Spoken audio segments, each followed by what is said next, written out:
And we're joined now by Hank Aaron. Hank, happy to talk with you under these circumstances, but we know how much you wanted to be in St. Louis on November 21st, which would have been Stan Musial's 100th birthday. And your willingness to travel to St. Louis for that event speaks volumes about how you felt about Stan Musial. I cared an awful lot for Stan. Stan and I traveled to Vietnam many years ago, and he and I got to be, well, we got to be friends, teammates, so to speak, and we got along very well. I teased him a lot about certain things, and after we left the house, you know, it's a funny thing, Bob, you know, the only person that carried a camera on that whole trip was Stan Musial. And would you know that Stan didn't have one picture that come out? All of them was blanks. So he was a better hitter than he was a photographer. He was. He was quite a ball player. And we talked about ball play. We talked about baseball all the time. You know, I mean, other guys were talking about other things, and I think he and I stood and we talked about baseball, and I really enjoyed him. He was quite a young man. So many memories on the field and off involving Stan, but here's one for sure. 1955 All-Star Game at County Stadium in Milwaukee, your home ballpark. It goes into extra innings. And is it true that Stan, leading off in the bottom of the 12th, I think it was, said to you, they don't pay us overtime for working extra. I'm going to end this right now. Did that happen? That is, and you know, that is absolutely the truth. I know they heard the things about Babe Ruth, and I don't deny that, but I heard this out of my mouth that Stan Musial. I remember when he walked in the dugout, he said, "Well, fellas, they don't pay us to play overtime, and I might as well get this thing over with." And I remember him going up hitting a home run.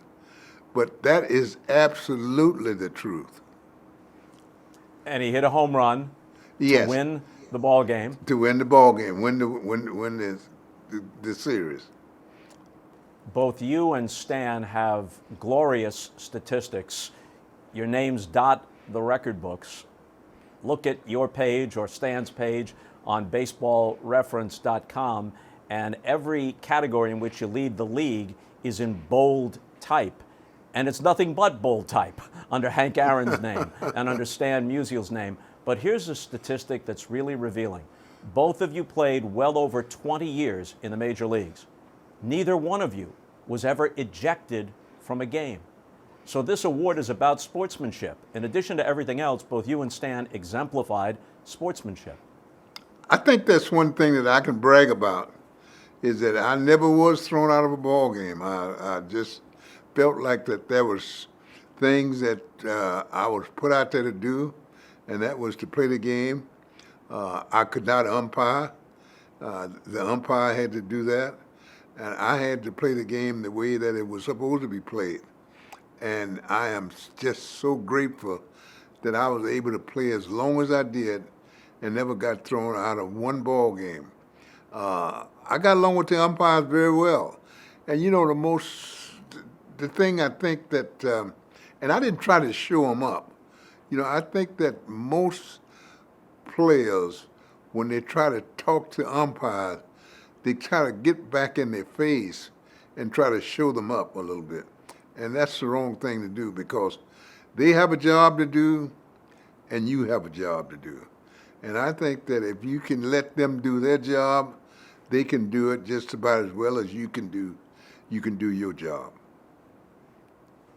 I hope you know how much the Musial family appreciates you being part of this virtual event, talking to me this way, but how much they especially appreciate your willingness to come to St. Louis to honor their dad, their granddad. He's such a presence in St. Louis, such an icon, and to know that you, one of the great icons of the game, value what he meant both as a player and a person means a lot to the Musial family. Well, it meant an awful lot to me, you know, to to just be able to sit down and talk to Stan Musial. You know, when I got my 3,000, my first 3,000, not my 3, I'm sorry, I think it was my 1,000 base hit, I believe it was. Who was there but Stan Musial? He came all the way from St. Louis. I don't know how he got there, by plane or what, but he came there and honored me with his presence and being there to pay tribute to my getting the base hit. He was, I don't know, you know, he and I got along very well. I've always had fun with him, and he's always had fun with me. And we talk to each other, and we talk baseball. And I'm telling you, you know, somebody that knows an awful lot about baseball, he knew an awful lot about hitting. I mean, he knew an awful lot about hitting. So many superlatives and adjectives can be applied to both of you because you're among the all-time greats, not just Hall of Famers, but upper tier Hall of Famers, elite among the elite. But I think the words consistency, because year in, year out, you and Stan were right around the same level of performance. There weren't peaks and valleys. You were both consistent, decency, humility, sportsmanship, and respect. All of those words rightly apply to the two of you. So you weren't just contemporaries as ball players. I think it's fair to say you were kindred spirits as people. Well, we got along. Bob, we got along very well. For some reason, even in Vietnam, when we would stay almost in the fox, looked like it was in the foxhole.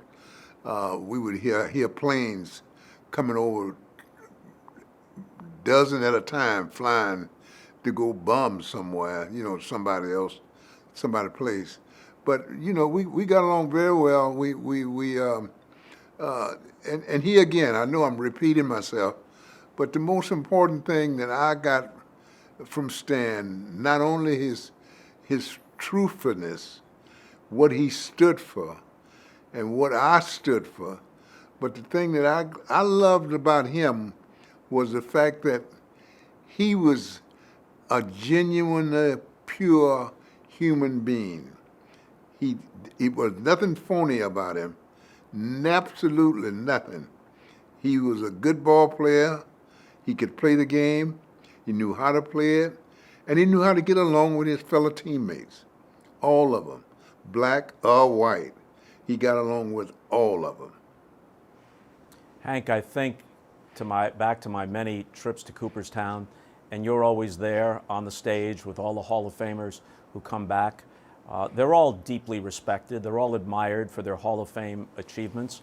But I think it's fair to say that the greatest ovation is reserved for you, and that isn't just about baseball accomplishment.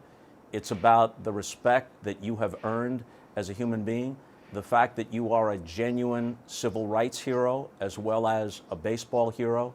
Thank you. I think long after people have forgotten some of the statistics, they'll remember that about you. Well, thanks very much, Bob.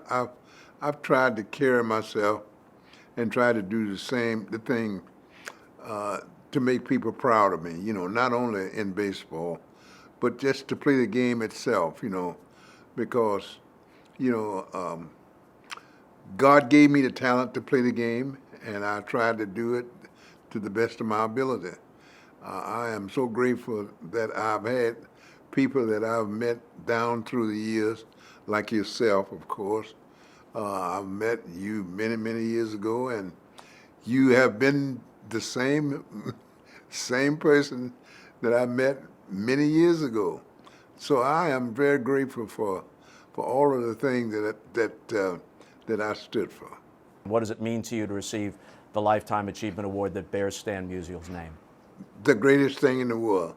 I've received many awards in my lifetime, but to receive this award, especially in the name of Stan Musial, probably was the greatest I've ever had. I am so thankful, not only because it means so much, but because it's an honor in someone's name that I have always had an awful lot of respect for. Hank, thank you very much for this time. It's good to see you again, even from a distance. I hope the next time it's in person. Thanks very much, Bob. And again, let me thank you for all you have done for the Hank Aaron Chasing the Dream Foundation. Thank you so very much, and thank your lovely wife also. We are so proud of her. The kids are doing fine, and I am just so grateful. And I wouldn't miss this opportunity to be here to honor somebody who I think is one of the greatest ball players in the world. It's Stan Musial, you know, and it's too bad that we didn't have cameras where we could see each other play like Stan Musial, Ted Williams, and etc. But let me just say this. Ted Williams and Stan Musial, especially Stan Musial, I thought was a greatest ball player that I've ever had the pleasure of playing with.